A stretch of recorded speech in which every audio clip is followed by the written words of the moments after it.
Please welcome Sister Raina Terror, Sister Dana Van Equity, and Sister Kitty Catalyst.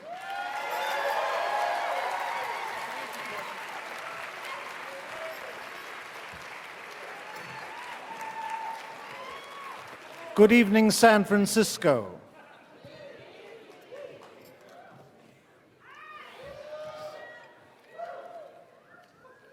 You look gorgeous.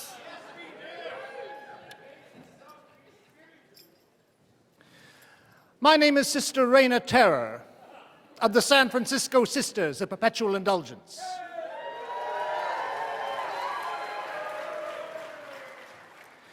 At the outset of our proceedings, I must ask the first front rows to indulge Sister a bit this evening. If you should find yourself showered with flecks of my spittle, do forgive me.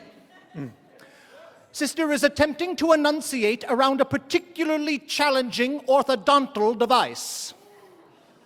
How many of you have tried these Invisalign braces? Onward. Thank you, ladies and gentlemen, Commonwealth Club members and cacophonites. We are happy to share in the blessing of the Tales book, tonight's festivities, as well as marking the solstice with you. Just as the final harvests denote the winter dark, we also honor the promise of spring and rebirth. With every breath, we go from past to future.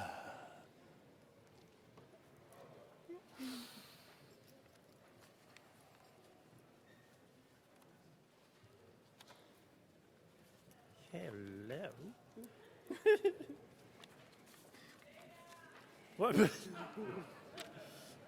Who the hell is Dana? Oh, me. Yes. Hello, I'm Sister Dana Van Equity. I apologize for that. For our solstice and blessing incantation, we have a sing-along to celebrate our collective and robust femininity. Please all rise.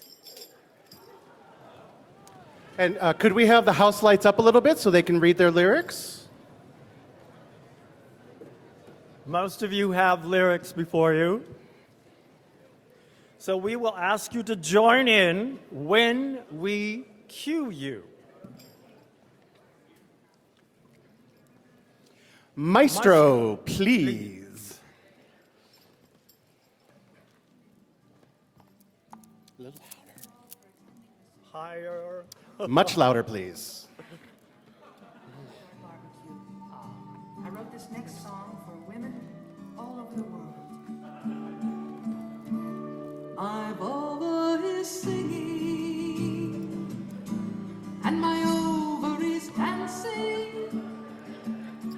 My ears, they are ringing with the sound of my uterus laughing. Ha, ha, ha, ha. My cheeks, they are glowing, my fluids are flowing, and my love body's growing quite large. My vulva is singing a womanly song. Sister, woman, daughter, mother, niece, cousin twice removed, and great aunt. Hold the goddess close to you and start the healing chant. Say it with me. Lesbiana, lesbiana. Louder. Hosanna, Pollyanna, Jodie Foster, put your femme a big dime. Homo, homo, homo, homo, living near Tacoma. Sappho is the spirit and the light. My vulva is singing, and my ovaries dancing. I can't hear you. Louder. My ears, they are ringing with the sound of my uterus. My cheeks, they are glowing, my fluids are flowing, and my love body's growing quite large. My vulva is singing.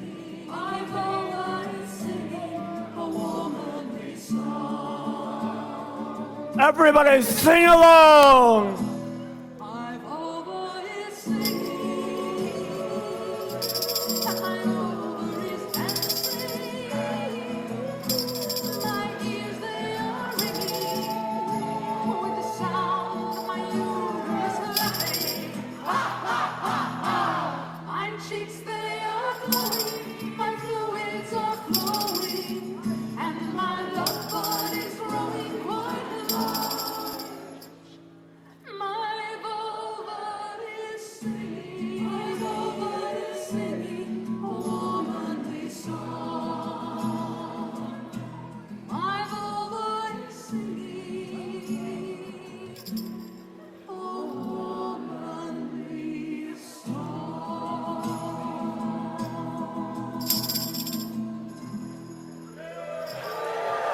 All right, stay standing.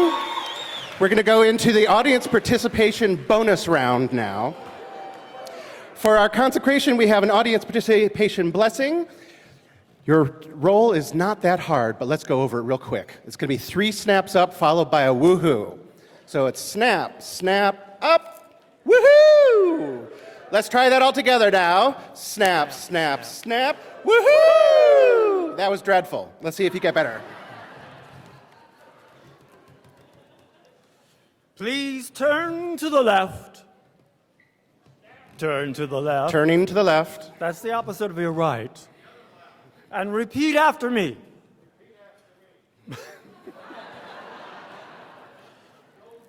Our love is fabulous. Fabulous. We're here, we're queer. Don't be a drag, be a queen. We're here, we're queer. Don't be a drag, be a queen. Snap, snap, up. Woo! Please Very turn to good. your left. And repeat after me. Our love is fabulous. She'll be coming with a woman when she comes. Snap, snap, snap. Woohoo! Please turn to the left and repeat after me. You're very good at this now. Our love is fabulous. We're here, we're queer. We're here, we're queer. We designed everything you're wearing. Design everything you're wearing. Snap, snap, snap. Woohoo!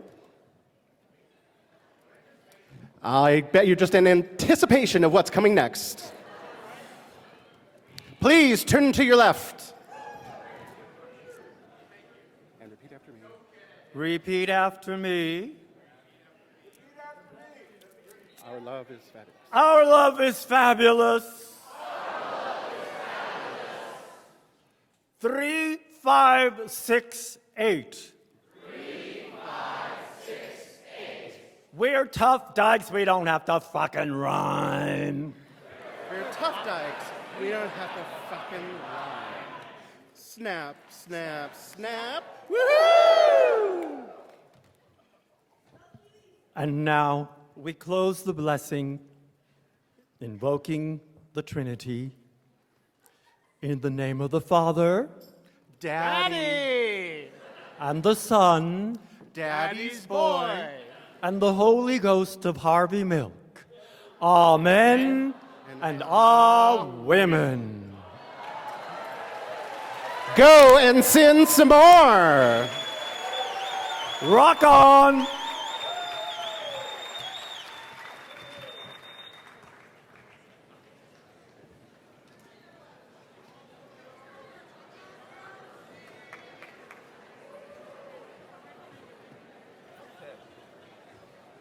All right, thank you. Let's hear it for the sisters again.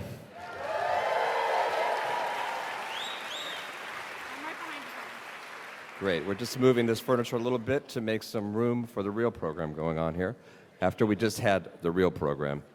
So listen, I wanted to let you know I'm Kevin O'Malley. I am chairman of the Business and Leadership Forum here at the club. I'm the co-producer of the event tonight.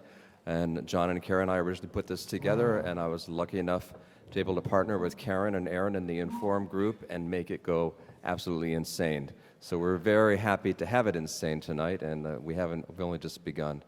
So great. So let me just tell you a little bit about this. Let me tell you about the larger thing here. So I wanted to tell you business and leadership. My mic's gone. Okay, I'm back on. Okay, good. So my part of the Commonwealth Club is business and leadership. Tonight, the emphasis is on the leadership part. And to tell you about Inforum, which is the really cool thing for 20 and 30-somethings, and then they let people like me in occasionally too. Tonight's event is presented by Inforum, a division of the Commonwealth Club, to connect your intellect. Inforum hosts interviews that go far beyond the soundbite, much like what you're here for tonight. Controversial panel discussions to tackle the news of the day, and of course, cocktail hours and parties at hotspots, because bringing smart conversations to the community makes it a whole lot more fun. Inforum creates an environment where we can get leaders from several different perspectives in one place and ask them questions, our questions. You have question cards on your seats. Please look for those, and there will be volunteers circulating with those question cards. That is the Commonwealth Club way of doing questions. And please put your name and your question on the card and wait till one of our volunteers comes to collect them. You can also submit your question via Twitter by using the hashtag Chuck Cacophony and SF. Now, I hope you've been on some drugs because that is, I'll spell it out for you. It is Chuck Cacophony and SF.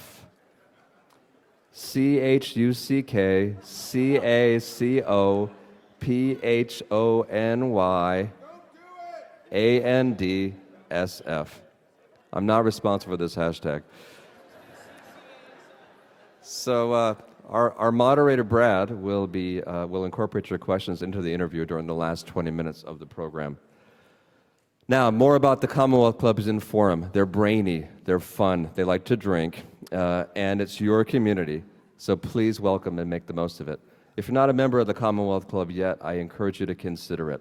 With tonight's special, there is a special tonight. There are volunteers out, there are staff members who would be happy to talk to you about becoming a member. We have a special deal tonight. It's 20% off the regular price of membership, and you also get a pair of complimentary tickets to an upcoming event. It's a little bit old school as it's in person only. You can't do it online. So sign up before you leave. As a member, you can enjoy 75 to 100 events free each year and discounts off hundreds more. So for me, myself, I've been a Commonwealth Club member for about 12 years and have really enjoyed it and found it very valuable. You get great discounts. You have a great center downtown. We're going to be moving to a new building in about a year right on the waterfront. So get in now on the ground floor. Check us out online at commonwealthclub.org/Inforum. Like us on Facebook, follow us on Twitter and Instagram. The handle for both is InforumSF. It's a little bit shorter than the one for tonight. INFOURMSF. And if you have your phone number in hand, feel free to start following us now. So if you have your phone, start doing it right now. Start tweeting, do the Instagrams. We're gonna have a slide projected with that Twitter handle for you at some point in the program. If we can make that work.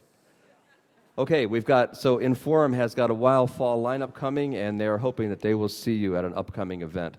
On October 17th, back at the Commonwealth Club for a live AMA with Reddit's Alexis Ohanian. On October 27th, we'll be back here with rabble-rousing actor and author James Franco in the house. So these events are going to sell out. Tonight's program is totally sold out. So we're very excited about that, and it's really cool. We've put a lot of time into making this happen, and it's really beautiful to see everyone here tonight and everyone already excited. I'm excited. So the best way to find out about these events and more is to go to Facebook or the Commonwealth Club website. Facebook page is facebook.com/InforumSF. Okay, and now if you're interested in picking up one of these amazing books, this whole program tonight came out of this new book that has come out, Tales of the SF Cacophony Society. Two of the authors are going to be here on stage tonight. The third author and the amazing artist behind it, Kevin, will also be here tonight. He's not quite as outgoing as John and Carrie. And if you know him, you know that's an understatement. But the other author of the book, Kevin Evans, it will be up here on stage as well, signing books. So at the end of the program, hold tight. We're going to shift things around a little bit. We'll tell you how to do the books. I'm very excited. This is a very personal program for me. If you read the book, you'll find out there was a magical house in the Western Edition, 1907 Golden Gate.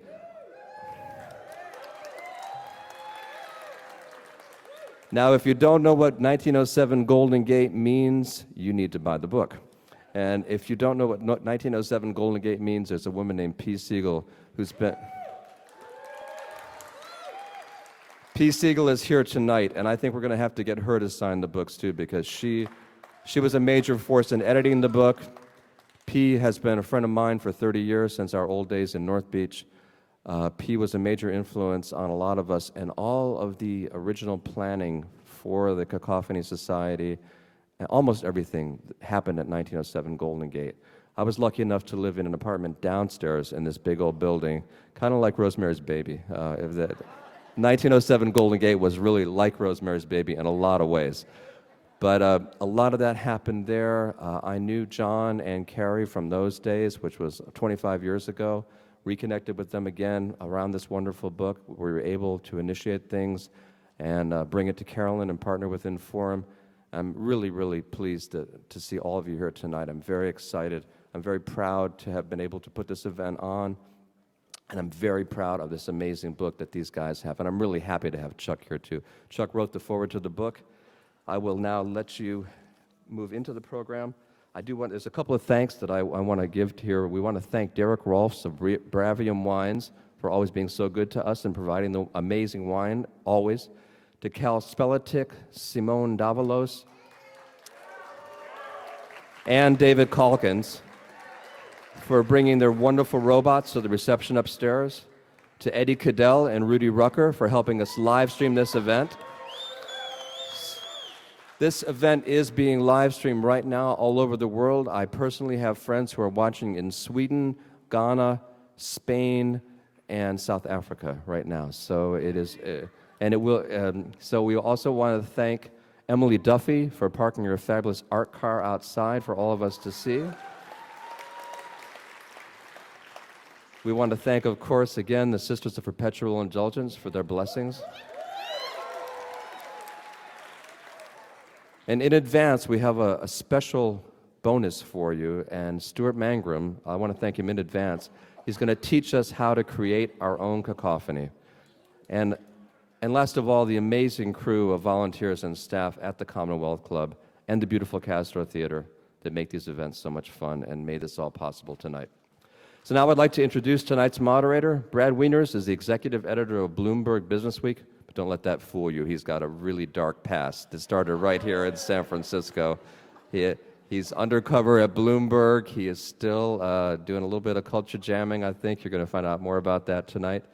Officially, Brad Wieners is the executive editor of Bloomberg Businessweek and a longtime friend and chronicler of the Cacophony Society activities. We're so pleased to welcome him to the West Coast, and please join him and he'll introduce our other panelists. Thank you.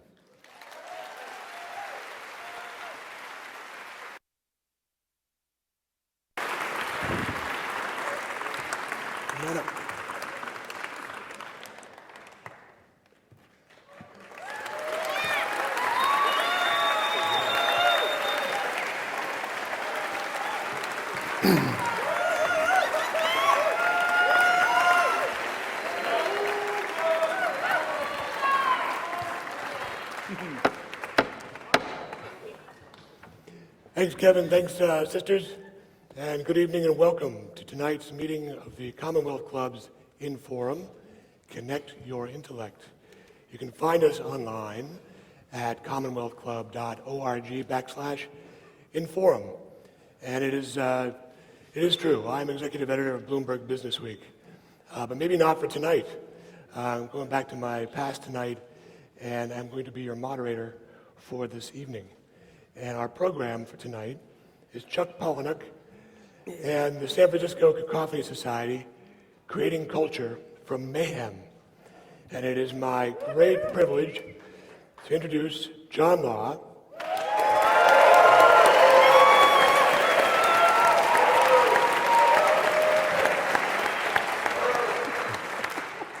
Carrie Galbraith,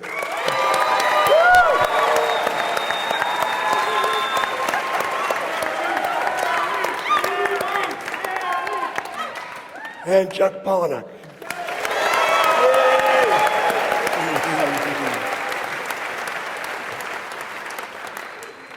John and Carrie were two of the main organizers of the San Francisco Cacophony Society, and they're also two of the three authors, you know a little bit about the third one already, of the new book, Tales of the San Francisco Cacophony, which chronicles the history of the society and all of their exploits.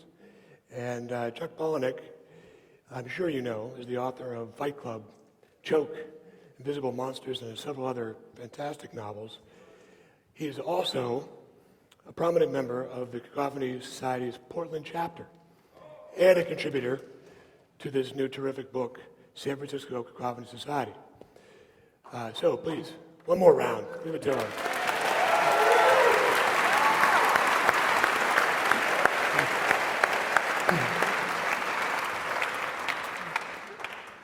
So we're in San Francisco, we're in the Castro Theater, and I'm going to guess that a fair number of you are familiar with Cacophony and have probably participated in an event or two and know the phrase from the rough draft well that you may already be a member. If you don't know that, after this evening, I hope that will change. But for those who are listening, for those who do not know Cacophony, quickly I want to give the self-description, which was a randomly gathered network of individuals united in pursuit of experiences beyond the mainstream. And how this manifests for myself, well, a number of ways. I'll give you three quick examples. A tour of the Oakland Sewers in black tie. And I will never forget the astonished faces of people as we came out of a manhole cover. There's some midnight climbs of bridges and the improvement of billboards, including one in neon over the Bayshore Freeway. Joining the PETA, that was people eating them animals. But that wasn't even the best part. We were confronted by another tribe of cacophonists who were known as the vegetarians. And this was by far the least tolerant political group I have ever encountered. There's so many events, we'll get to them quickly. There's a few things that always stood out to me that I want to just put in your mind as we begin our conversation that united these events. The first was risk. There was always something at stake. It might just be your dignity, but there was a good chance you'd be embarrassed. The other was collaboration, and the collaboration that we now call face-to-face, mixing it up with people in person to go do something. And the third one was a sort of unstated ethos that culture was not something that you buy, but something that you make. And it's not something that you consume. It's something that you do, and you do with other people. So that's my preview. And to start, John, you were present at the creation. Let's go back, and Cacophony didn't start in a vacuum. It was sort of from the ashes, actually, of the Suicide Club. Correct. So what was that, and what lessons did you learn from the Suicide Club? Well, I joined the Suicide Club, which was a precursor group to the Cacophony Society when I was 18 years old, juvenile delinquent, pretty much headed to prison or the Marines or something like that. And I came to San Francisco, I ran away from home, showed up in San Francisco, which is what everyone should do if they're not liking what they're doing at home. And when I first showed up here, everyone told me that I'd missed the party because I got here in 1976. The party was 9 years before. And within a year, I joined the Suicide Club. Within a year, the punk scene started. And I'd just like to say to any kids who are coming here or wherever you're going, I mean, the party's where you make it. It's not something that happened 10 years ago, And so I joined this, I stumbled into this club by complete accident. It was kind of a secret society. And the idea, was based on a Robert Louis Stevenson story called The Suicide Club, about a group of men who put their worldly affairs in order and live each day as though it were their last. And then one of them is going to be assassinated once a month, and no one knows which one. And so they do try to live their life as best they can. And the group was based on that. It was an urban exploration group, street theater, pranks. And our street theater was really bad because none of us were actors. The idea, it was terrible street theater. It was awful. But the idea was that you would do street theater because it's something you'd never done. People had ideas about doing this sort of thing and would do it as an event, and other people would help them. And that was frightening to some people. Climbing bridges, which is probably what the Suicide Club was best known for, nothing that frightened me at all because I like climbing things, but many people in the group ended up climbing major spans around here. And it's just something and they were pretty average people, not athletes necessarily at all, but people would come up with ideas to do these events and would base them on their interests, their fears. It was challenging your fears. I was lucky to stumble into that when I was a kid, and it's informed my whole life. And the people in the Suicide Club who brought these ideas to the fore, we write about them a little bit in the book in the first chapter, and I hope that you delve into that and find out more about these people. How did you get from the Suicide Club then, which ends, to Cacophony? Well, the Suicide Club ended after 5 years. It was a very intense group, and I think after 5 years, it was such an intense group. I think everybody had pretty much slept with everybody else at that point in time. And instead of, everyone was supposed to create an event. The idea was that everyone would create their own event, and people were doing that, but after some time, the events became bigger and more elaborate, and then people, I think, felt a little intimidated, and the group became more cliquish. And because it was a secret society and there wasn't a lot of new blood coming in, it became stultified, and then ended in 1982. And then a year later, the main avatar for the group, Gary Warren, who to date is the most greatest visionary human being I've ever known in my life, died at 35 years of age in 1983. A very tragic thing.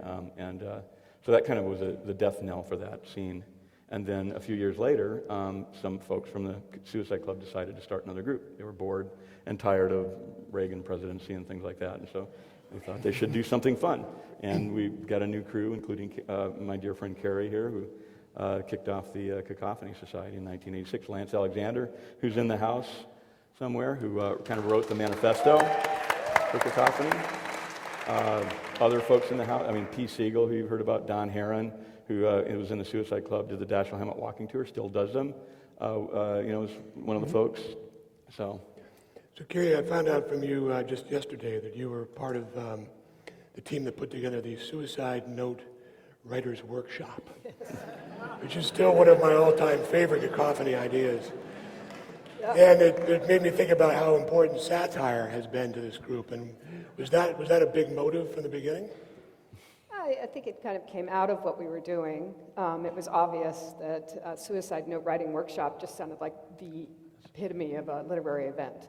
Very final. Yeah, very final. And you weren't allowed to bring guns or knives or any sharp objects to the workshop.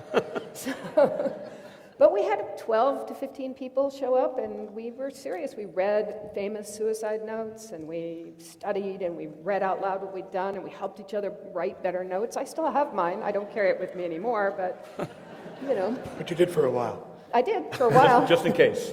You never know. Chuck, in the foreword to the book, you talk about your first encounter with Cacophony, and it sounds like you're there with some friends who don't respond very well to it.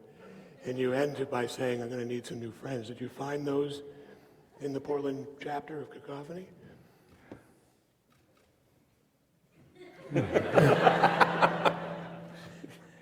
It was at a time in my life, in my late 20s, when I recognized that every good story that I told at a party started with the phrase, "This one time in college, I was so drunk."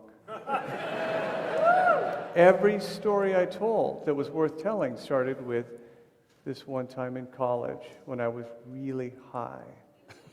And I recognized that I really hadn't had any kind of a life since college, and that most of my friendships were based on proximity. People I went to school with, people I worked with. In fact, the people that I brought to the first Cacophony event were people I worked with. And they're kind of like, we called each other air family. It's not like real family. It's like you're just thrown together for 9 hours a day. You're air family. And so it was just the fact that we were together that gave us this false sense of friendship. And I was really looking for something that would be like, that would replace this one time I was in college stories. And Cacophony came in at that moment. And it gave me something in common with people more than just the fact that we were in the same room under fluorescent lights for 9 hours a day, 5 days a week. And it gave us a shared passion which kept us together in the same way that I've been in the same writer's workshop for 20 years now, 21 years. Because we have a shared passion that transcends simply being next door neighbors or in the same class or in the same office. It's not based on a kind of external reinforcement of our relationship. And that mutual passion for writing, previously Cacophony, is what transcended just these work friends that I had come to Cacophony with, who did not get it at all. I think people were curious to know to what degree did the Cacophony Society inform Fight Club. There's a bit of a secret society element there and so on. Was that a conscious thought or just something that you took in from your experience and it came out in the writing?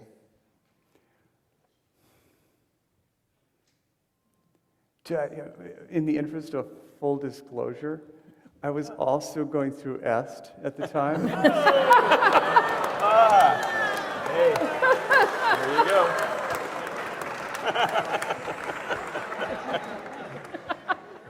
I still wear Werner Erhard shoes. If you've ever done EST, these are the shoes that the seminar leaders always have to wear. But I loved how after seminar, you had to do homework. You got a slip of paper that said what the homework assignment was. And that took whatever the week's teaching out into the world. And at the same time, I knew that the Fight Club itself could not be a story. It had to escalate to an organization. And that organization seemed kind of so perfectly like Cacophony, where people would give each other homework that would challenge their own sense of identity and their own sense of safety in the world. And so combining in Landmark, in EST, it was called Doing Your Homework, and it was called that in Project Mayhem. So in a way, it was combining these two very different aspects of my life. So one of the most well attended and well known Cacophony events is Burning Man, and Carrie, you contributed one of the, I think, most unappreciated but incredibly important concepts to Burning Man, which was the zone trip and entering the zone. And I hope, can you just tell us what was that about? Where did that come from, and how did it change the course of that event? Well, myself, the zone is a very important part of sort of just how I've always thought.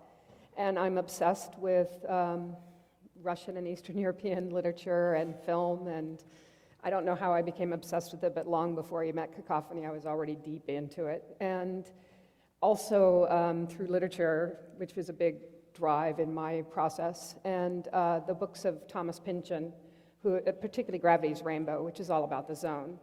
And balancing those two, Tarkovsky and the film, particularly the film Stalker, which if you haven't seen it, it is probably the most difficult for a Western audience to understand. Really long. Really long. Yes. But the most profound idea of getting someone to lead you into this place that's off limits, where anything can happen, there is no direct line to anything, and your greatest dreams or desires are probably not at all what you thought they were once you get inside that zone. So the first zone trips were to LA, which is where I grew up. I partnered. It's a zone, all right. Yeah, it is. I partnered with someone else who grew up in the same town, Phil Bewley, and we took people to Covina, and then we left it open. And if you've ever been to Covina, Most boring town in the country. it's a good place to grow up and leave. And so Then after that, the fourth zone trip was Bad Day at Black Rock, it was called. And that was an idea that Kevin Evans and P. Siegel had come up with. I believe there were a couple other people involved. To basically, when the man was taken to the beach and not allowed to be burned, they said, let's take it out to this place in the desert we know of. Yep. Then I And rented it a was truck. and Zone that was trip it. 4, Bad Day at Black Rock. Yeah. And then after that, the zone went to Mexico. Tons of people took people on zone trips. It's not just my idea, it sort of just has its own life. It's like an away team, whenever you left San Francisco to go some other place, you put it in your mind that the place you were going to was a genuinely alien and otherworldly place. And if you look at places that Anything could way, happen. they are. And if you look at them with that eye, anything can happen.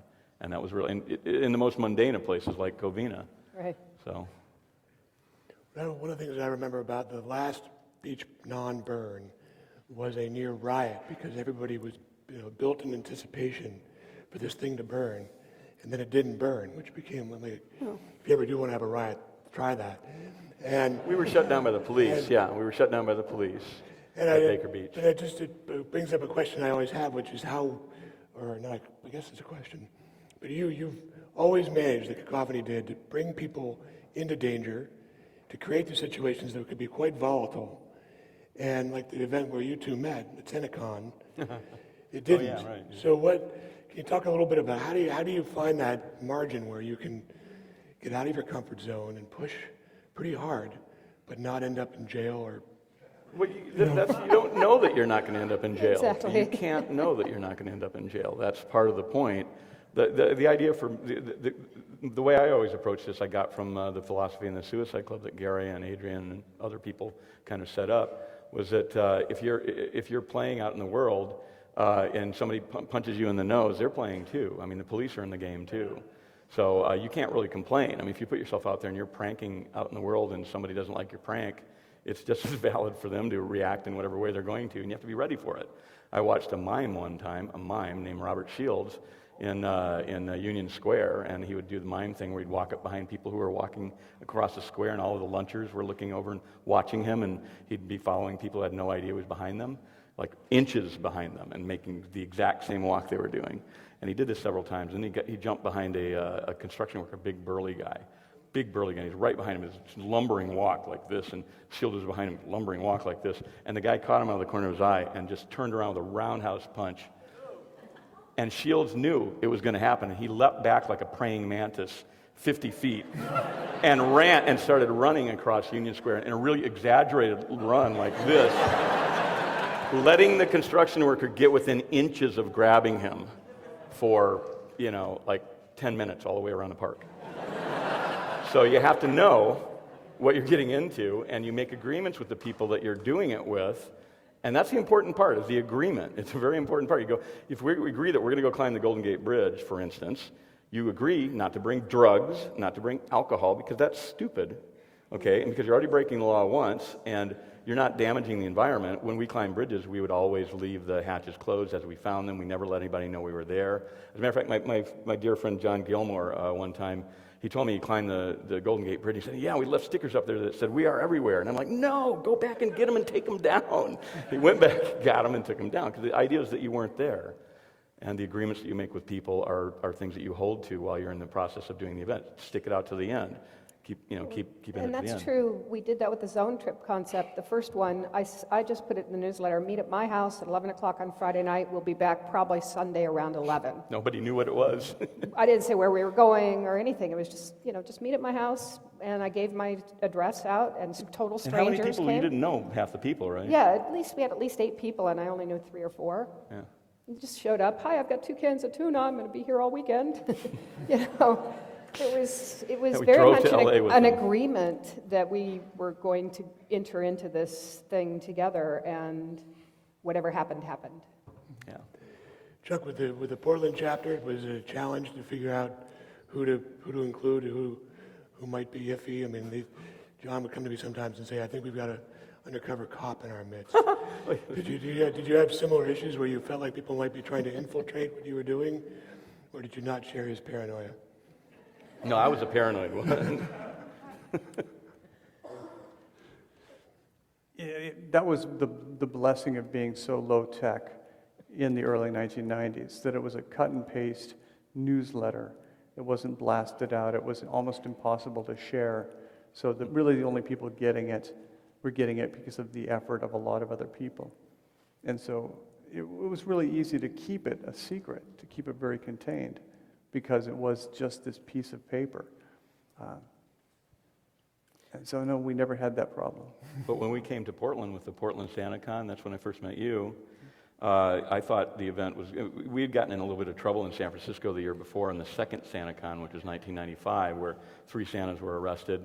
We found out that 100 Santas is the number at which a Santa group becomes a Santa mob that's completely uncontrollable. And so then we weren't going to do it again, because the first year in '94 had been a perfect event. Stuart Mangrum wrote a wonderful piece about it in his Twisted Times zine. You remember zines? They were paper things with words in them.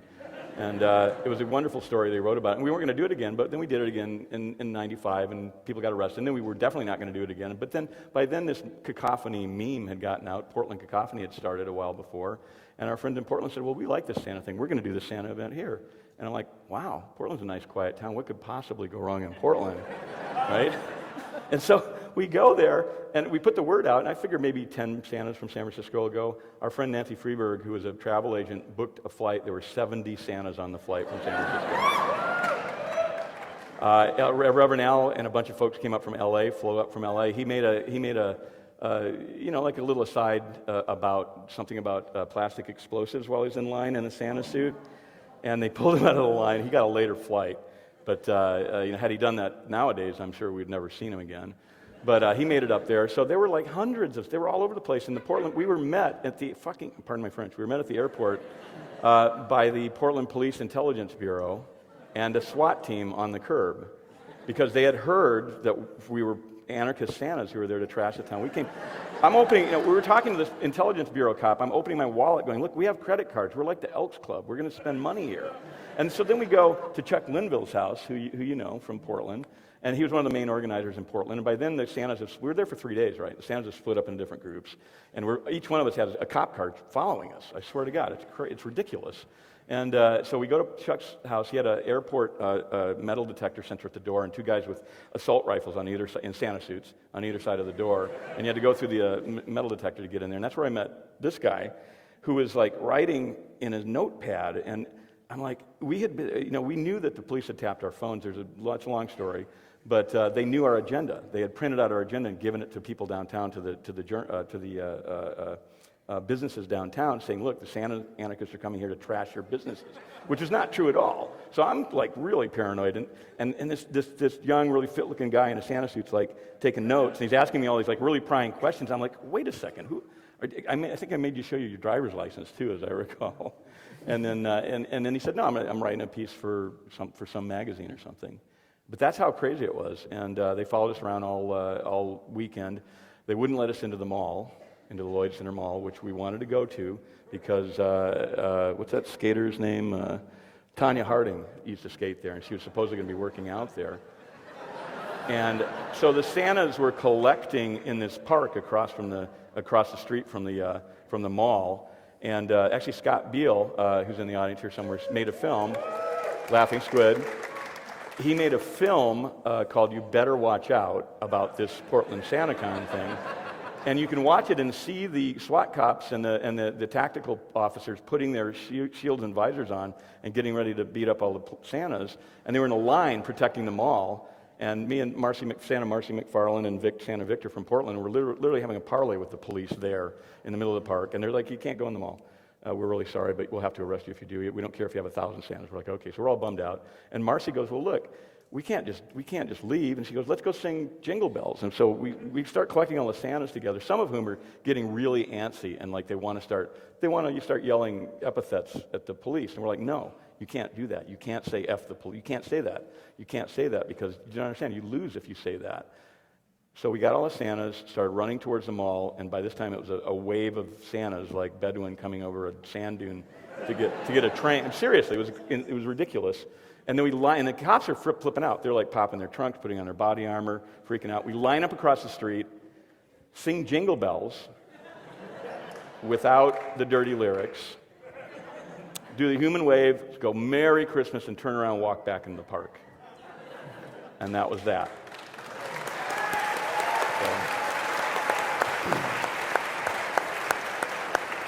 That's the right way to do it. So there were a number of very sort of literary events, Proust and You Proust, yeah. yeah, and then you also did the Night of the Exquisite Corpse Right. for quite some time. Actually, the Proust literary event was started by P. Siegel, who was in the house, P. Siegel.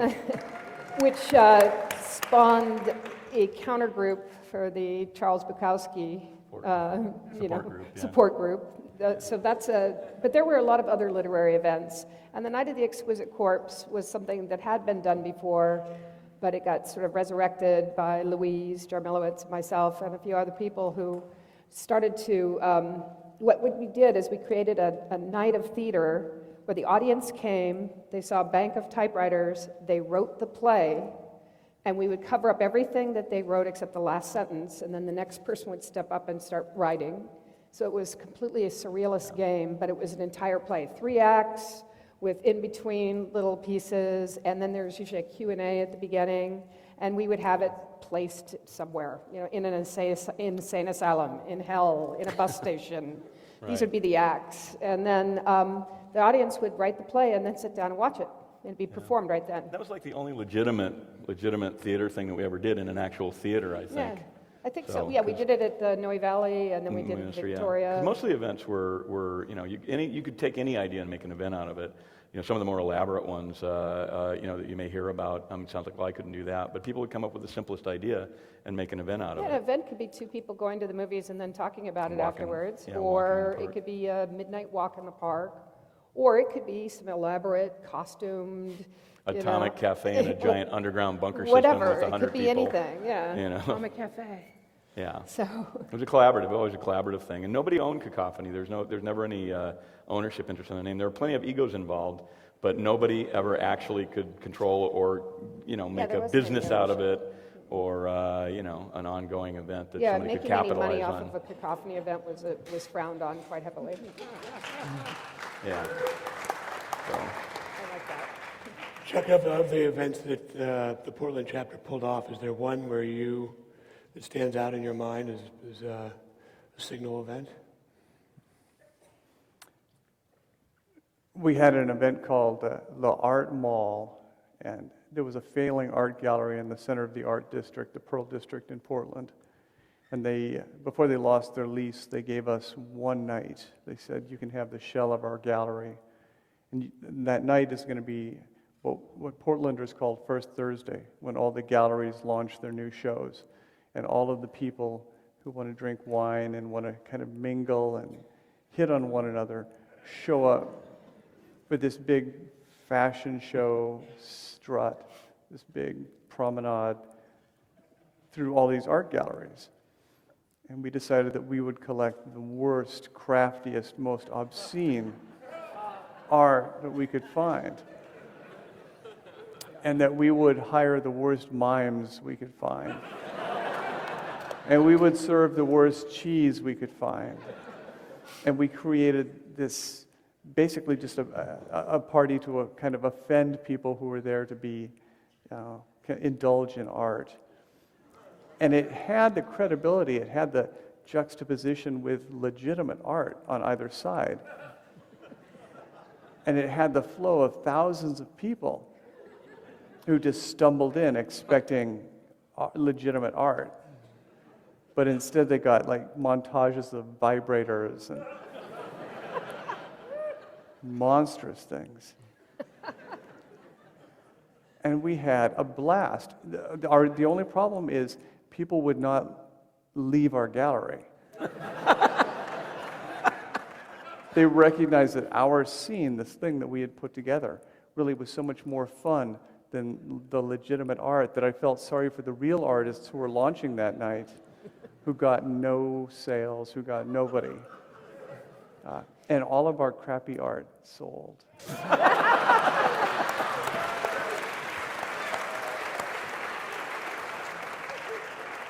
So, John Law, you can monetize Cacophony. Oh man, where's my cut? Where's my cut?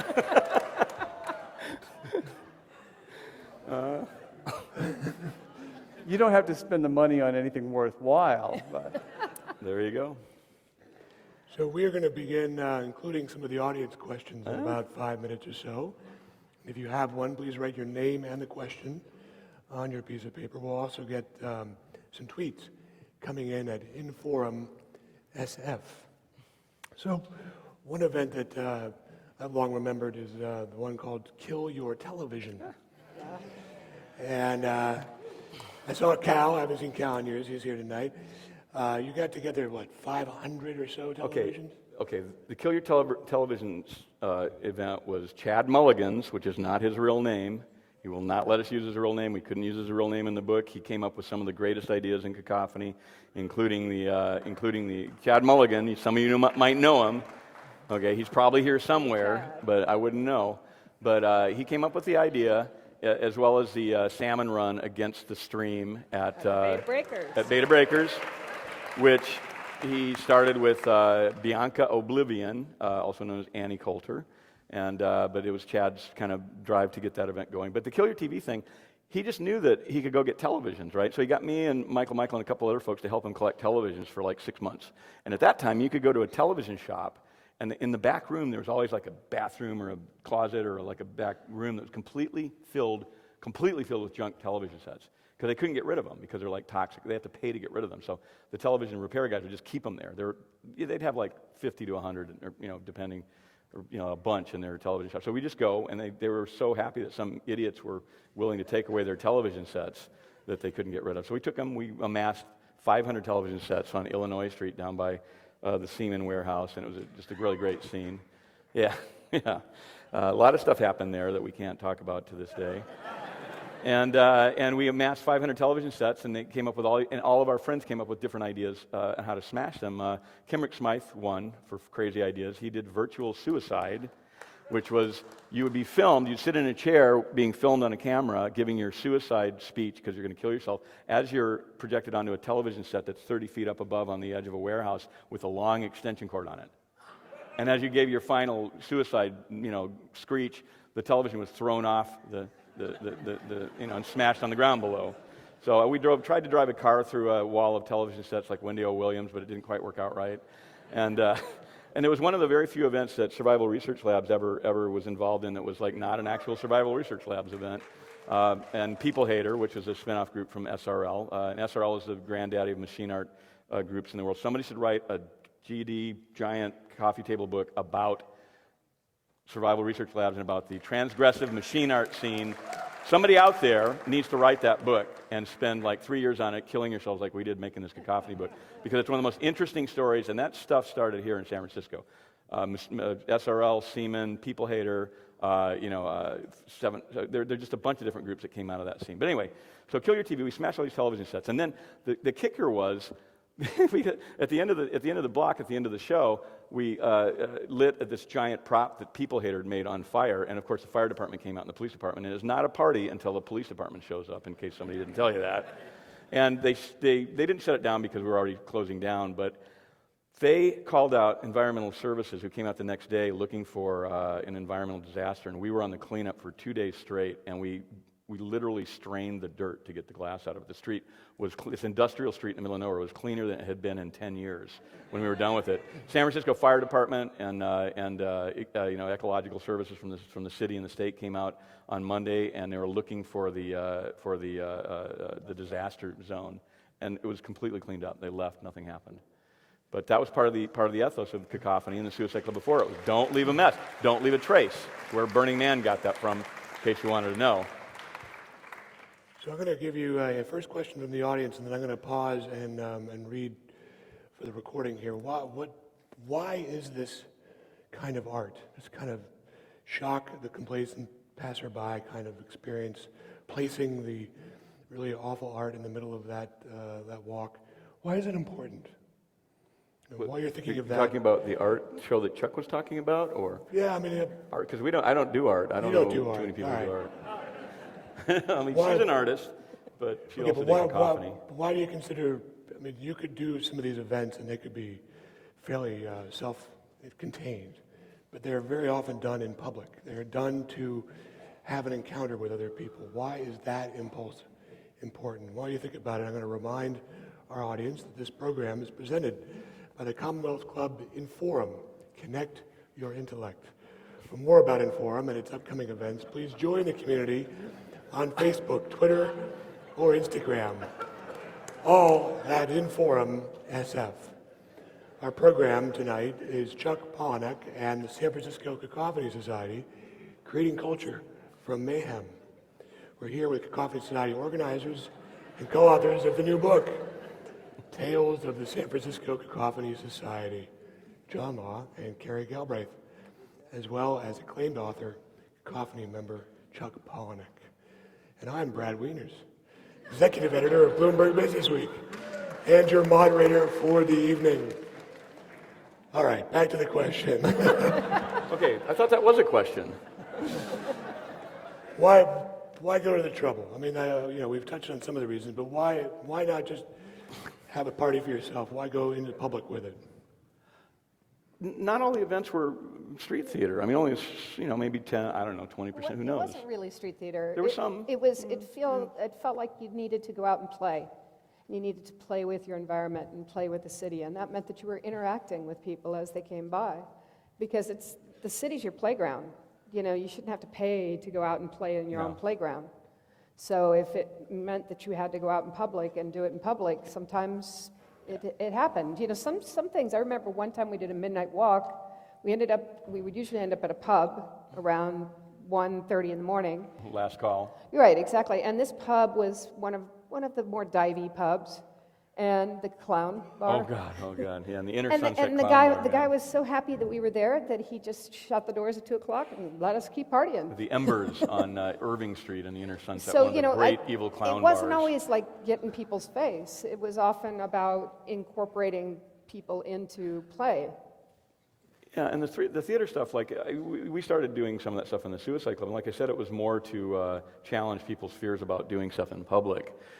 We took over the elevators in Union Square parking garage one time. It's a 4-level parking lot, and filled each elevator with a different scene. So when it would go up to the different levels, there'd be like a gorilla with 3 people bound and gagged hostage on the floor, And then they'd go, I'm not getting in that elevator, and they go to the next elevator, and there's like a full-on check tablecloth spaghetti dinner scene with a couple and a guy playing violin and a top hat and tails, right? And they're like, okay, we're not getting in there. So they went in the 3rd elevator because they just kind of walked in, and it was a shower scene. I was in that one.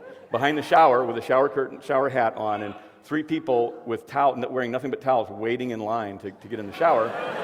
And I'm playing a tape recorder with a cassette tape on it. You remember cassette tapes? Of running water.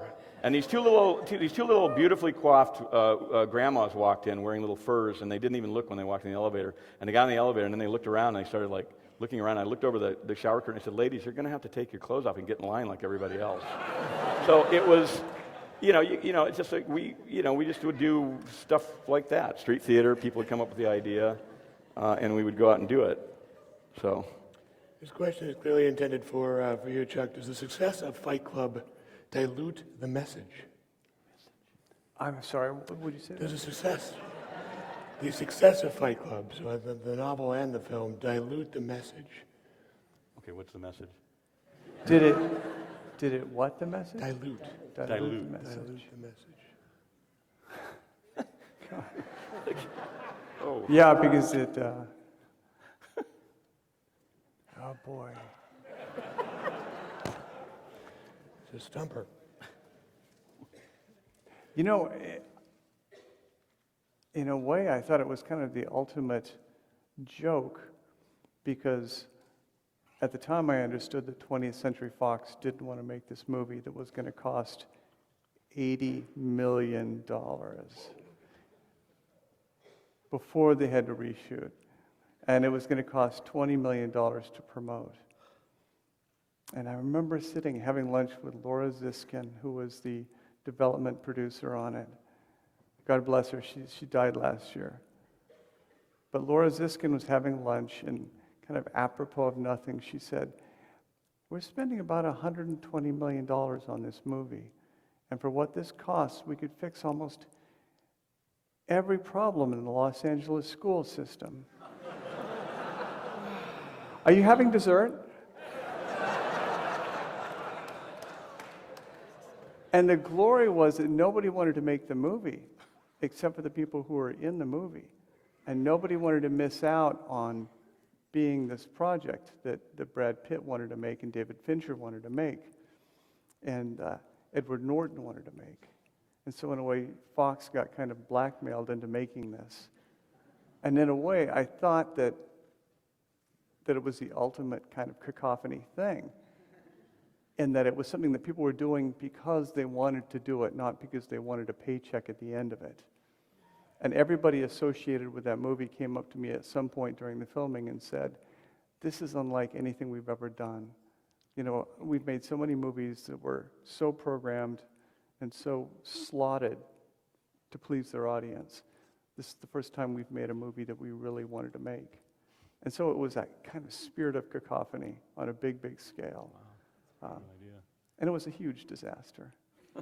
No. Like so many cacophony events. Exactly. And that was the glory of cacophony, is that you went out there and sometimes you just look like an idiot. Mm. Oh, yeah. Oh, yeah. It's easier if there are 50 idiots, though. A little bit. Or even 5. Or even 5. Yeah, I mean, one of you, you're just a lone nut. And as Stuart Mangrum said, you know, if you have 5 of you, it's an association. So what I mean, it's hard for you to assess because you're part of the sort of cell and it spreads, but how has cacophony impacted the wider world? Huh? Wired world? Wider. The wide world. Has it? Wide I don't know. Hey, I don't know. How do you gauge its influence? Do you feel like you've influenced? How has cacophony adversely affected the wider world? Was that the question? Yeah. I don't think adversely was there. I'm not sure.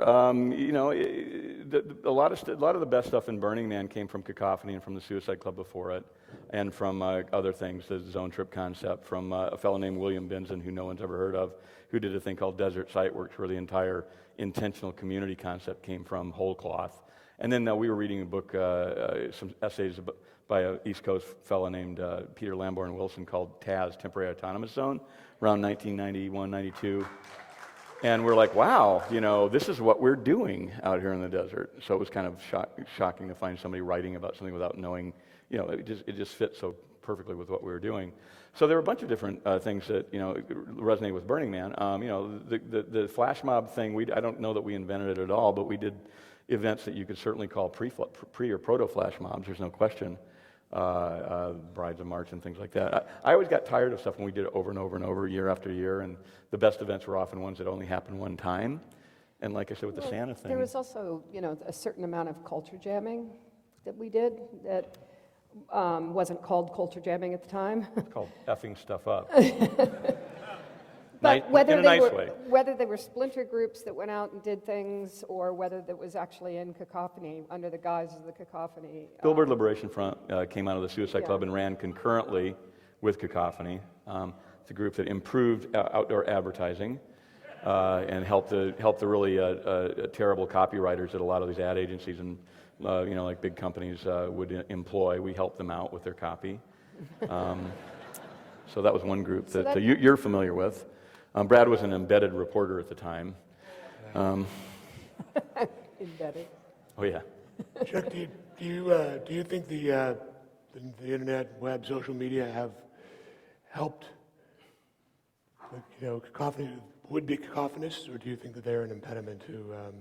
This is for you, yeah. Social media. So yeah, do you feel like you've got the flash mobs? You did the Santa Anarchy in Portland and so on. Do you feel like some of that energy has moved online and it's not people getting together as much? Or do you feel like social media can help people find each other to do this stuff? I think that I agree that it's a great tool for helping people find each other. But it took me years and years to kind of recognize what was so appealing about cacophony and about the different sort of cacophony societies that I enjoy depicting in books. These kind of short-termed, you know, ways people have of you know, interacting. And I started to read the British cultural anthropologist Victor Turner. And Victor Turner talks a lot about the rituals throughout the year, the liminal rituals that occur between seasons. Halloween is a liminal ritual. Christmas is a liminal ritual. But there are also limnoid rituals where they can happen at any point in the year. And they typically happen once, and people enter into them completely with a flattened social status. Nobody is greater or lesser than anyone else. And everyone enjoys each other's company and a feeling of communitas. And these limnoid occurrences tend to be little experiments with the social model to see whether or not people will relate to it, people will enjoy it. And so in a way, you throw this little social model experiment out and you run it for 2 or 3 hours, and if people love it, then it becomes Burning Man. It comes back year after year. And your joy is that you are the one that came up with this odd little social model, and you threw it out, you made it run as an experiment. And it's interesting, too, that so many things in the world that are huge rituals, that Martin Luther posted his protests during the liminal ritual of Mardi Gras, when the churches were open to people eating, and people did kind of sacrilegious things in the churches. Mm-hmm. And in some communities, priests even rode in carts through the streets and threw shit at parishioners. That the social hierarchy was reversed just for a small period of time, just this little window. And that's when kind of the chaos, the opening can occur, the articulation for a major change in society. And so I'm just curious, I think that if maybe Occupy had had a sense of kind of joy, a better service to its participants, then we would have had another Occupy. We would have had this kind of continuing, growing, building Occupy. Why is it that Occupy disappeared after 1 year, but Burning Man got bigger and bigger and bigger? And I think it is because Burning Man serves people better. It gives people a greater return, a greater sense of joy in their lives. And I think that's what Cacophony does. This kind of lack of an overt political agenda gives it a greater sense of freedom and joy. Blah, blah, blah, blah, blah.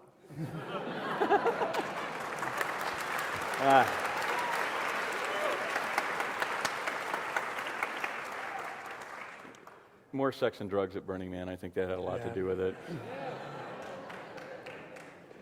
Are there other sort of current Cacophony-like activities in the city that you want to highlight? Things that excite you here, Portland, elsewhere? Well, there's, there was a newsletter, there was always the section that said "sounds like," and we would just pick up from whatever was happening around and just put it in this section of "sounds like," whether it was machine or robot art or whatever it was. It sounded like it was close enough.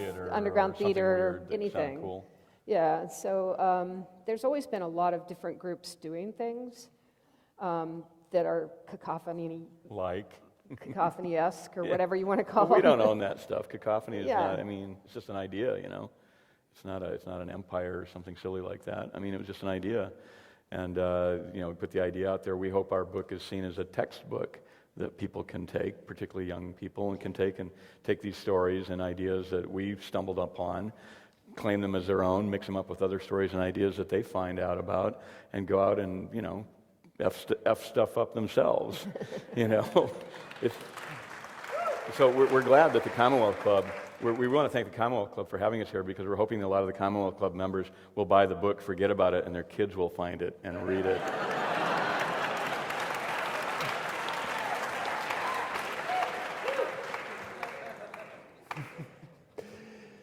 Nobody's poodle would like to know what you assess the state of weird to be in San Francisco.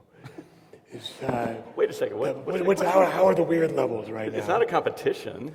No, but I think there is a sense right now that artists and non-artists who do lots of different events are finding it harder to stay in the city. Do you feel like there's pressure on this generation's You mean you cacophonies? haven't living in San Francisco? Yeah. Yeah, well, It is, we know several people who've lost their long-term leases recently and have had to move, in many cases, out of the state. You know, I've lived in Oakland since the early 90s. I don't live in San Francisco, you know. Yeah, I got rent control, or I'd be living in Oklahoma City, you know, or someplace like that. It's not easy. You know, a lot of the young folks who do interesting things or want to do interesting things are in Oakland. There's a lot happening in Oakland. San Francisco's a great town. It's still a great town. A lot of great stuff happens here, and you got to take BART over, and we should make them have BART run full time. That's basically what I have to say. Yeah, I'd agree. Yeah. Someone asked, do you get paid or compensated to be on stage? Here today? Yeah. No. Dream on. No. And we do want to thank the Commonwealth Club for putting this on because we want to get the word out there. But no, we're supporting the Commonwealth Club with this presentation, and we're happy to.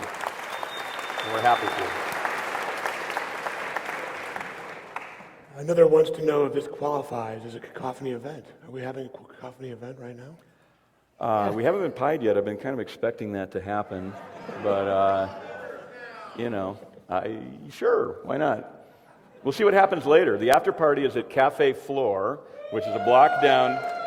J.D. Petrus has graciously kept his kitchen open for another hour. So down Market Street, one block down Market and Noe, and come on down. And I think we can fit all 1,200 of you in there. Thanks, J.D. So yeah, that would be a Cacophony event. Putting all these people in Cafe Floor would be a Cacophony event. This could be a Cacophony event. This could all be a prank. The next question is from someone near and dear. It's from Sebastian Law. And he asks, what is your favorite event? This is a question from my 7, soon-to-be 8-year-old son.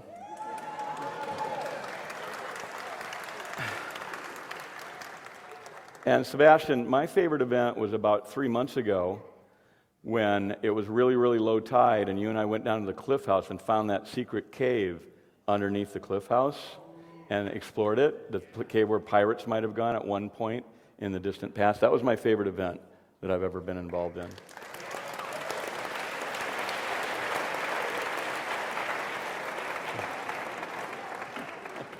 Oh, there you are. I couldn't even see you earlier.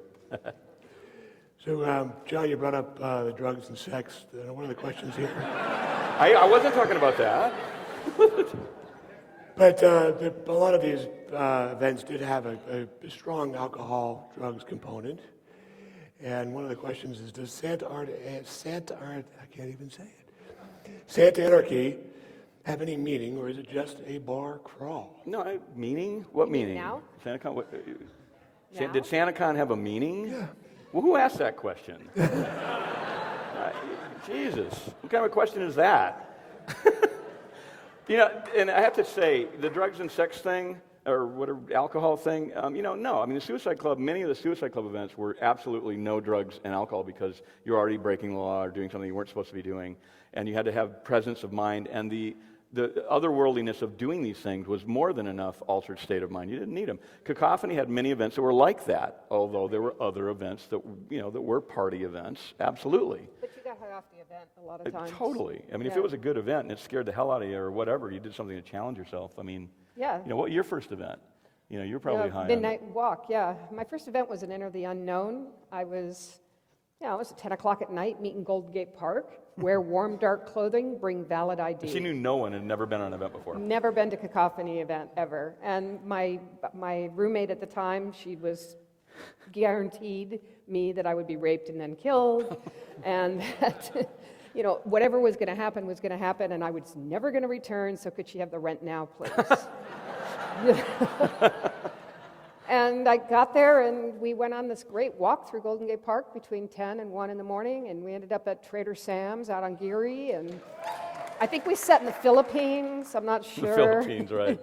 And, sure it wasn't Guam. And I jumped feet first from then on. I was totally deep into Cacophony.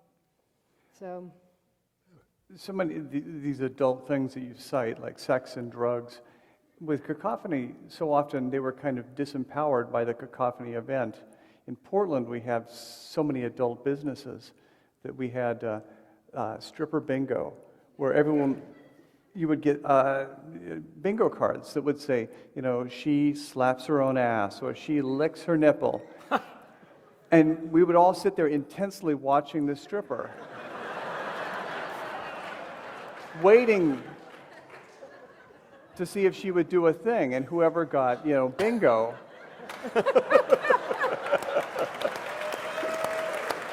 Oh, yeah. Oh, that's great. Man, I should have been in Portland And Cacophony. these poor dancers who had no idea that there was a blender riding on this. And another event was, you're going to have to bleep this one, the Iditarod. Iditarod. Excuse me. Where you would try to go to as many strip clubs in one evening, and people would race. You'd have to have one drink, so it was like having 40 Cokes in 40 strip clubs over one evening. The Iditarod. And in a way, it just completely negates the tension of sexuality and turns it into a children's game. Okay, that answer your question there, Brad? It does.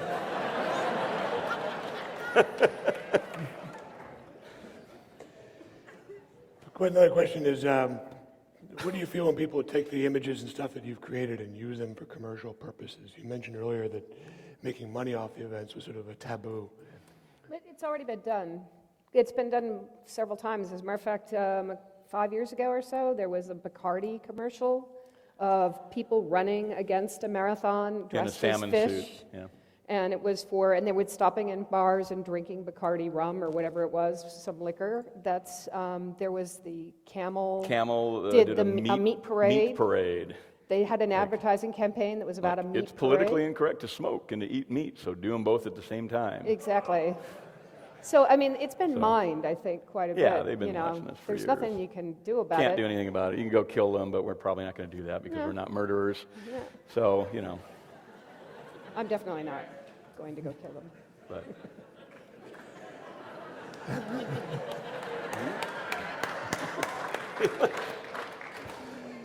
Several people want to know a version of, do you still do stuff like climb the Golden Gate Bridge? Oh, that's pretty hard to do now. wait. So Do you still do stuff like climb the Golden Gate Bridge? do I or do we or? Any of you? Yeah. Well, we still do events, but I lost my stomach for large events in 1996, and I don't organize large events anymore. I like very small events, and there are several groups around the country that do small events, and they don't publicize them, and they don't go for media on them, and I'm involved in a couple of them, and they're a lot of fun. We do some urban exploration stuff, and games and treasure hunts in abandoned buildings and things like that. I'm lucky to be able to go to Detroit and New York and places like that. And we have in the house right now a friend from Paris UX, which is a group that did the cinema in the underground labyrinth of the tunnels underneath Paris. And they also restored the Pantheon clock completely illicitly by building out, like sneaking into the Pantheon at night through the tunnels, going up into the crown of the building. They built a false wall and put a shop behind it and rebuilt this giant clock that had been broken down for 50 years. And one day they just turned it on. And one of the most amazing pranks in human history ever. And the Parisian government was so embarrassed that they tried to prosecute these guys and gals who did this. They found out who they were because they tracked them down with their Parisian detectives, their Monsieur Clouseaus. They found out who they were, and they're trying to prosecute them, and there's a public outcry.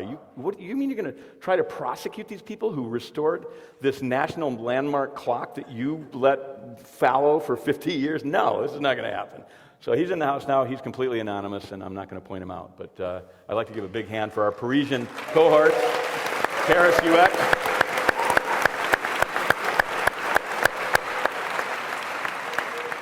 I just want to add that if you have this idea or this sort of lean towards you doing cacophony-esque kind of events, you take it everywhere. I mean, I lived in Venice for 3 years, and I was there for 2 different biennales, because it's every other year, and I managed to find a couple people who like to do weird stuff, and we started to just prank the biennale. we'd put up fake art events around the city of Venice, and, then I lived in another country, and I was teaching students how to do culture jamming. Yeah, we My don't own it. university students, and they didn't ask me to come and teach that. Yeah, we don't own it. It's not something we ever owned, and that's one of the greatest things about it. It's not a commercial thing. Nope. You don't care if you call it Cacophony, whatever. Just go out and make your own stuff. Do your own events. Find people who want to do it. Don't charge money for it. Figure out how to do it. There's always, the city's filled with what I call negative spaces. I learned this from Gary Warren in the Suicide Club, that you can be in the most crowded city in the world. I was in Tokyo with SRL back in '99, and there are places in Tokyo where you can go and be completely by yourself. There's a beach here in San Francisco. I'm not going to say where it is. It's on the bay. I take my son there all the time, and no one ever goes there. It's completely surrounded by industry. And I tell him, I say, Sebastian, we're in the middle of 6 million people. You can look out and see all the buildings and all the lights all the way out on the horizon, and there's no one ever there. And we'll go there and hang out for 2 hours and look for crabs, walk around. We've seen otters or seals out there. It's an amazing place, but nobody goes there. Nobody looks for it. It's a negative everywhere. space. You You can always find those spaces. I found them in Tokyo, for Christ's sake. Yep. So Inforum has a tradition, and before I introduce Stuart further, I'm going to ask you the question that they want answered. Each of you in turn, what is your 60-second idea to change the world? Ladies first. Oh.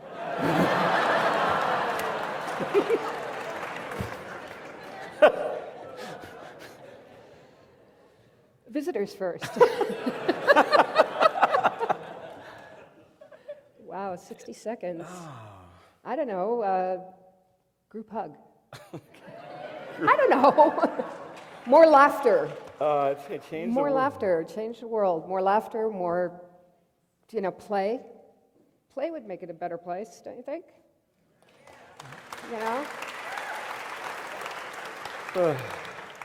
60 seconds to change the world.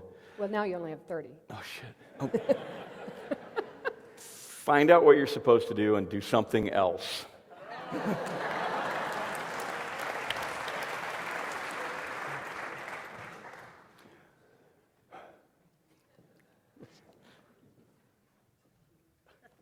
Before I ever went to church used to be a place where you went and you confessed, you presented your absolute worst self to your community. You publicly confessed, this is what I did. These are all the transgressions I did throughout my week. This is what a terrible, filthy, corrupt, horrible person I am. And your church said, thank you for sharing. And your church gave you communion, and your church, all of your peers, welcomed you back despite how stupid you were. And you could go back into the world for another week and be stupid, that it didn't build up. But by the time I started going to church, church was about just looking good, that huge treadmill of just looking good. That big treadmill of comb your hair, that big treadmill that never ends of stand up straight, don't fidget, do it right, don't embarrass us, don't mess this up. And the one safe place in the world you had to look bad was gone long before I ever got it. And now I've since discovered that you go to terminal illness support groups or 12-step groups, they serve the same function. Don't laugh, because that's why people go. You get to go and you get to say, the cancer is really, really bad, or I drank this week. Yeah, I know. I don't get a chit. I drank this week. Or, yeah, I went to the bookstore and I sucked off 5 guys. And people won't bat an eye. They'll say, okay, don't do it again. So I would like to see a religion where you could go like Cacophony and you could be a total idiot. And you would be accepted for being a total idiot. And you could confess all your faults and you would be accepted.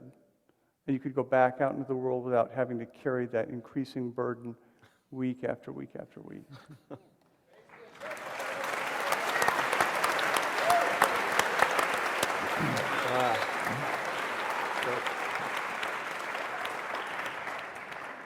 So we're now very lucky to be joined by Stuart Mangrum.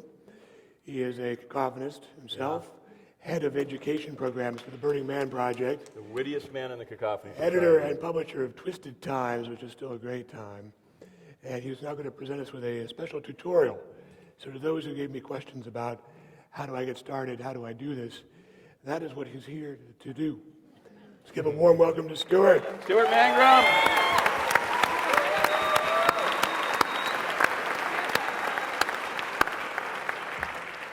Hey, man. What, no chair? You gotta stand up, dude. Well, yeah, I didn't get paid to be here either. And I didn't get a chair. And I had to buy my own drinks. But it's wonderful to see you tonight. Thanks for showing up. So go ahead and start the show. Let's see what we got.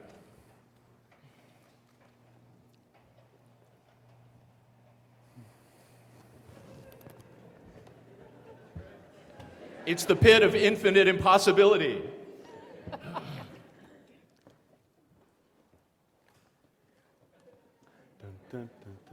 Hey, there we go. Santa bag of donuts. How you doing, Santa? So yeah, when John asked me to contribute to the book, I was really concerned with two things. Number one, having to reread the stuff I wrote 20 years ago without rewriting any of it. Still not over that. And the other was, as he said, trying to make this not just a schmooze fest or a bunch of history, but to make it more of a instructional manual, call to action, you know, and maybe inspire some more weirdos. So, 12-step program. Step number one, retake the city. Now, the trick to this is you have to see the city a little bit differently. You have to stop looking at it as a series of destinations and commute routes and start looking at those negative spaces, the spaces in between. Once you see that, it's impossible to not find streets, sidewalks, rooftops. 2, get the hell out of town. Take a zone trip. Why not? It's a big, weird world we live in. If you're not sure where to go, start with a festival. There's actually a great website called Fest 300. It's got them all. This one's in there. That's Tultepec, the Feria Pyrotechnica. Another great resource is Atlas Obscura. It's just a compilation, a wiki of all the weirdest places in the world. Think about it. Get it. All you need is another weirdo and a ticket. Speaking of more weirdos, go meet more weirdos. It's kind of an irony of Cacophony that it's a society of loners, or an organization of individuals. Some very individual, some highly individualistic, some downright feral, right? But the point is, this guy, we knew him for years. He'd sort of lurk around the edges of events, but it took Scott Beale to go out and actually bring him into the fold and sponsor him. Cacophonize your closet. Come on. You can't just go out in a business suit every day, although it is a pretty good disguise. Camouflage. What else? The well-accoutred cacophonist has what? Formal wear, Santa suit, preferably like vomit-encrusted back of the closet. Bee suit. Got to have a bee suit, space suit, tutu or two. Tip number 5, go out and make something, right? Now, Cacophony is not so much a critique of consumer culture. I think it's sort of an end run around it, because back in the day we didn't have any money, so we had to make stuff ourselves. Or even better, a lot of times what you really wanted to see in the world, it didn't exist, so you had to make it yourself. With me, it was a magazine. I imagined that there'd be this awesome magazine that would be full of cool stuff, so I made it myself. And it seemed really stupid at the time. It seemed like a great waste of time, but it's how I met all these people, so here I am. Number 6, burn something. This is the product placement part of the presentation. Not this theater, though. It does not have to be a 45-foot wooden man on top of a 100-foot wide flying saucer made out of wood by the professor on Gilligan's Island and stuffed full of gasoline and fireworks. You can make up your own. Seriously.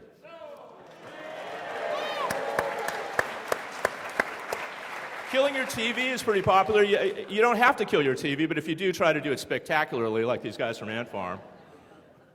Better yet, start a book club. There's tons of examples all through the book of book clubs, the Proust Society, the Bukowski Society.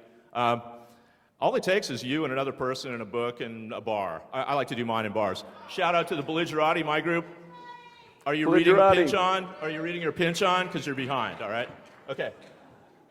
Become a niche expert. Talk to any Englishman. to really be an eccentric, you have to know way too much about something nobody cares about, right? That's the mark of true eccentricity. And cacophonists tend to dive into weird spaces. It usually starts out as an oddball hobby. And before you know it, you got a mitre on your head and a bullhorn in your hand. Do something spectacular. What's the point of having all these costumes and props unless you take them out to the streets? Bishop Joey here has been doing the... Yay, Bishop Joey. Yay, Bishop Joey. He's been doing his St. Stupid's Day parade for years. There's a million ways to get out there in front of people and stupefy them. I think that's what it's all about. This one kind of speaks for itself, doesn't it? Yeah, as John mentioned, the Billboard Liberation Front, kind of very much a sister organization of Cacophony, both spawned out of the Suicide Club. If you're interested in maybe doing a sign, you don't have to start with the really giant ones. Go to the Billboard Liberation website, download the manual, you can do it yourself. This one kind of speaks for itself, too. Because if you're going to hang with weirdos, you got to build up a little weirdo tolerance, right? And no matter how open-minded you are, there's probably some people, those people, that you got to get a little more used to, right? Wear yourself down. Maybe it's the naked guys. Maybe it's those frat boys and ravers who ruined Burning Man. I don't know. Push yourself a little bit, right? 12th step. This is the unwritten step because you haven't written it yet. And that's really the magic of Cacophony, is this endless well of creativity that starts when you start mutating and, you look in the mirror one day and you've got that third eye and you've got that sixth finger and incredibly crazy things start to happen. And I want all of you to go do something mad and, I might even be a member. So, thank you very much. Thank you. Thank you, Stuart.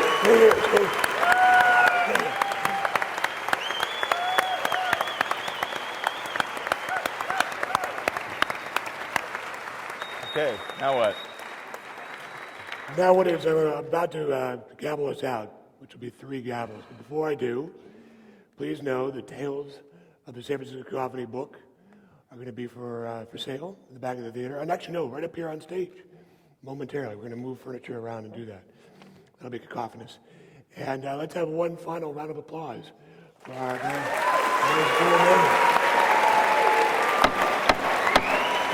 Yeah.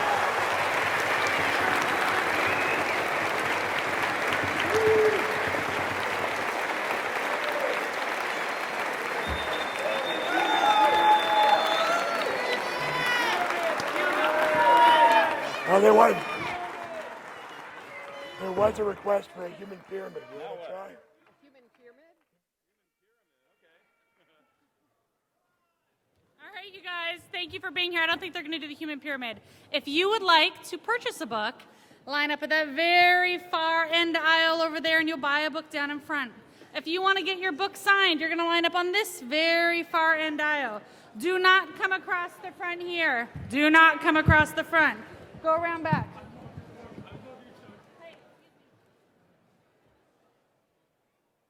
And definitely don't come on this stage. Awesome. That's it. Line up over here, purchase a book. Thank you guys for coming.